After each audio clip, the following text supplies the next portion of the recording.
Hey guys, welcome to selection classes. आज हम लोग जो है 6 नवंबर के करंट अफेयर के ऊपर डिस्कशन करने वाले हैं। ये करंट अफेयर जितने भी गवर्नमेंट एग्जाम हैं सभी के लिए बहुत ही ज़्यादा इंपॉर्टेंट है। यदि आप चैनल पे नए हैं तो चैनल को सब्सक्राइब करना ना भूलें और बेल आइकन प्रेस जरूर कर दीजिए, जिससे क्या हो कि आपको रेगुलर नोटिफिकेशन मिलते रहें। तो चलिए स्टार्ट करते हैं 6 नवंबर के करंट अफेयर के ऊपर। किस देश के द्वारा भारत के सेना प्रमुख नरवणे को मानद जनरल पद से सम्मानित किया गया है? तो नेपाल के द्वारा जो है भारत के सेना प्रमुख नरवणे जी को जो है मानद जनरल पद से क्या किया गया, सम्मान किया गया। थल सेना अध्यक्ष जनरल नरवणे को नेपाल के राष्ट्रपति विद्यादेवी भंडारी के द्वारा नेपाली सेना के मानद जनरल पद से क्या किया गया, सम्मानित किया गया। उन्हें नेपाल की राजधानी काठमांडू में राष्ट्रपति के आधिकारिक निवास स्थल शीतल निवास में एक विशेष समारोह में सम्मानित किया गया था। तो ये याद रखना है कि मानद जनरल पद जो है किसे दिया गया, तो वो दिया गया है नरवणे को। नेपाल के प्रधानमंत्री के पी शर्मा ओली, अध्यक्ष विद्यादेवी भंडारी और राजधानी जो है नेपाल की काठमांडू और मुद्रा है नेपाली रुपया। ONGC विदेशी कंपनी के नए प्रबंधक निदेशक किसे नियुक्त किए गए हैं, तो वो है MK गुप्ता। ठीक है, MD बन गए अभी MK गुप्ता किसके, ONGC विदेश कंपनी के। तो ONGC विदेश लिमिटेड की स्थापना 1965 में की गई थी और ONGC विदेश लिमिटेड मुख्यालय है नई दिल्ली के अंदर। OVL भारत की अंतर्राष्ट्रीय पेट्रोलियम कंपनी है जिसे ONGC द्वारा चलाया जाता है। राष्ट्रीय तेल और गैस प्रमुख तेल और प्राकृतिक गैस निगम लिमिटेड की विदेशी शाखा है। ठीक है, OVL क्या है, विदेशी शाखा है किसकी, ONGC की। हाल में फराज खान का निधन हो गया है। वह किस क्षेत्र से जुड़े हुए थे, तो वो अभिनेता थे। उन्होंने 1990 के दशक के अंत और 2000 की शुरुआत में कई लोकप्रिय बॉलीवुड फिल्मों में अभिनय किया। उनमें से कुछ फिल्म मेहंदी 1998 में रिलीज़ की गई थी, फिर अब दुल्हन बनूं मैं तेरी और चांद बुझ गया 2005 में शामिल है। तो मेहंदी मूवी आपने देखी होंगी, तो वहाँ से जो एक्टर के तौर पे उन्होंने काम किया था फराज खान ने।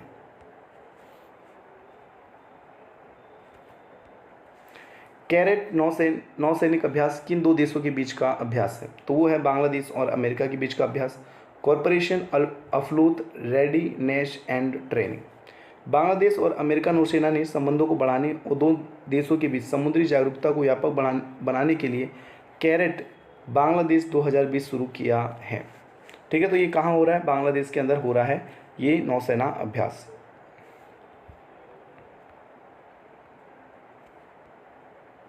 केंद्रीय पर्यटक और सांस्कृतिक राज्य मंत्री प्रहलाद सिंह पटेल किस राज्य में पर्यटक सुविधा केंद्र का उद्घाटन किया है? ठीक है, तो प्रहलाद सिंह पटेल द्वारा किस राज्य में जो है पर्यटक सुविधा केंद्र का उद्घाटन किया गया, तो वो केरल में किया गया है।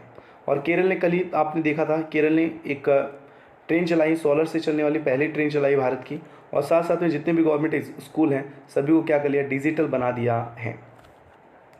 केंद्रीय पर्यटक और सांस्कृतिक राज्य मंत्री प्रहलाद सिंह पटेल ने केरल के गुरुवायूर में पर्यटक सुविधा केंद्र का वर्चुअली उद्घाटन किया। इस सुविधा केंद्र का निर्माण केरल के गुरुवायूर पर्यटक विकास परियोजना के तहत 11.57 करोड़ रुपए की लागत से पर्यटक मंत्रालय के प्रसाद योजना के तहत किया गया है।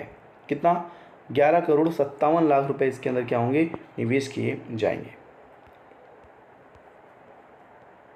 केरल के मुख्यमंत्री हैं पिनराई विजयन, केरल के राज्यपाल हैं आरिफ मोहम्मद खान।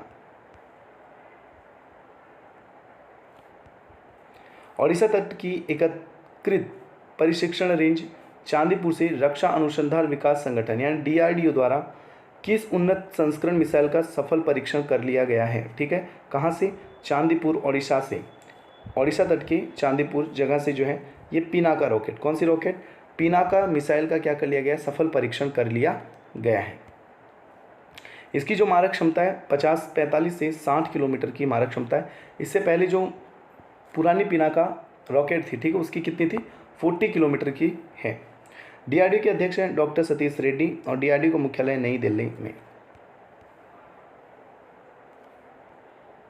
हाल में एशियाई बैंक के द्वारा मेघालय में बिजली वितरण को बेहतर बनाने के लिए कितने ऋण राशि को मंजूरी दे दी गई है? ठीक है, तो मेघालय को जो है एशिया बैंक के द्वारा जो है 132.8 मिलियन डॉलर रुपए की क्या मिल गई, मंजूरी मिल गई है।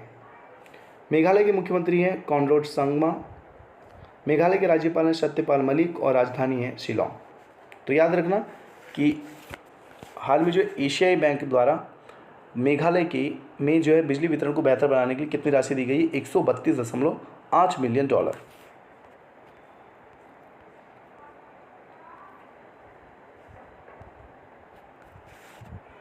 विश्व सुनामी जागरूकता दिवस के रूप में कब मनाया जाता है? ये तो 5 नवंबर को मनाया जाता है विश्व सुनामी जागरूकता दिवस। इस वर्ष को सेंडाई 7 कैंपन, ठीक है, सेंडाई 7 कैंपन लक्ष्य को प्रोत्साहित करता है। संयुक्त राष्ट्र सभा के द्वारा दिसंबर 2015 से 5 दिसंबर को जो है विश्व सुनामी जागरूकता दिवस के रूप में घोषित किया गया था। तो याद रखना विश्व सुनामी जागरूकता दिवस कब मनाया जाता है? 5 अक्टूबर को मनाया जाता है।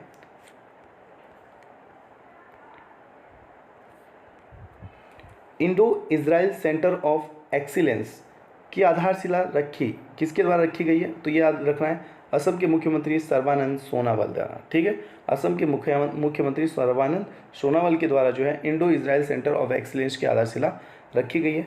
असम के मुख्यमंत्री सर्बानंद सोनोवाल ने गुवाहाटी के बाहरी इलाके में खेतरी में सब्जियों के संरक्षण के लिए Indo Israel centre of excellence की आधारशिला रखी। Indo Israel centre of excellence for vegetables product cultivation 10.33 crore रुपए की यानी कि 10 करोड़ 33 लाख रुपए की निवेश से क्या की जाएगी? स्थापित की जाएगी। तो याद रखना कि Indo Israel centre of acceleration की आधारशिला किसने रखी है? तो असम के मुख्यमंत्री सर्बानंद सोनोवाल ने रखी। असम के मुख्यमंत्री हैं सर्बानंद सोनोवाल और राज्यपाल हैं प्रोफेसर जगदीश मुखी। असम की जो कुछ नृत्य हैं वो भी आप याद रखिएगा। झूमुर, भोराल नृत्य, बगरुम्बा, बिहू नृत्य। तो बिहू काफ़ी ज़्यादा इंपॉर्टेंट और एग्जाम में बहुत बार पूछा जाता है कि बिहू जो है किस राज्य का लोक नृत्य है? तो याद रखना असम का। हाल में किस वेस्ट इंडीज के किस बल्लेबाज ने क्रिकेट के सभी फॉर्मेट से क्या संन्यास ले लिया है? तो है मॉर्लन सैमुअल्स, ठीक है। कौन? मॉर्लन सैमुअल्स ने क्या कर लिया? क्रिकेट के जितने भी फॉर्मेट्स हैं सभी से क्या ले लिया है? संन्यास ले लिया है।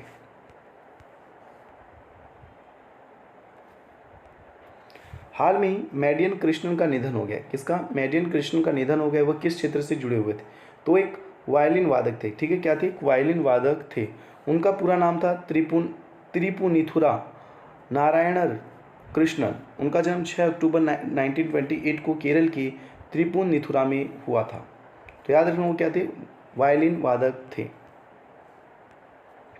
पद्मश्री 1973 में इन्हें मिला था। पद्म भूषण 1992 में मिला था और संगीत नाट्य अकादमी पुरस्कार जो है 1972 में इन्हें मिला था, ठीक है। ये सम्मान इनको मिला हुआ है। भारतीय प्रतिस्पर्धा आयोग ने ICICI Lombard general insurance company limited द्वारा किस जनरल इंश्योरेंस कंपनी को अधिग्रहण करने की मंजूरी दे दी है? तो वो है भारतीय AXA general insurance company limited को, ठीक है। तो जो है Lombard ICICI Lombard general insurance company के अंतर्गत अब कौन सी कंपनी आने वाली है? Bharat AXA general insurance company का क्या करने वाली है? अधिग्रहण करने वाली है।